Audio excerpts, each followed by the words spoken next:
ही कथा असा निसर्गाच्या अटळ चक्राची आणि हजारो किलोमीटरचा प्रवास करून आपल्या मातीशी नाता जोडणाऱ्या त्या निशब्द पाहुण्याची, ऑलिव्ह रेडले सी टर्टल कासवाची.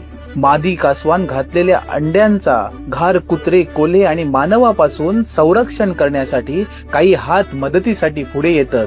स्थानिक गावकरी, वन विभाग आणि अनेक स्वयंसेवा संस्था एकत्रित येऊन या अंड्यांचा संरक्षण करतात.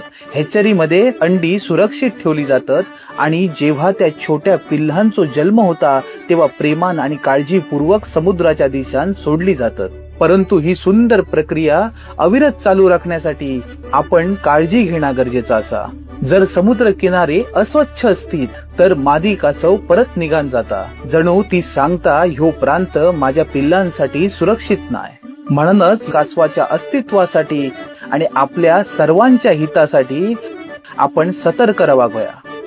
भारतात या कासवांका इजा करणे, पकडणे आणि त्रास देणे ह्यो गंभीर गुन्हो असा. म्हणान जेव्हा तुम्ही कोकणच्या किनाऱ्यावर फिरा येशात आणि तुमका हे कासव दिसतील तेव्हा त्यांका स्पर्श करू नकात. मोबाईलचो किंवा कॅमेऱ्याचो फ्लॅश वापरू नकात आणि महत्वाचा वन विभागाक कळवा. कारण ही फक्त एक कासवाची कथा नाही, ही निसर्गाच्या विश्वासाची गोष्ट असा आणि तो विश्वास जपणा ह्याच आपला खरा दायित्व असा.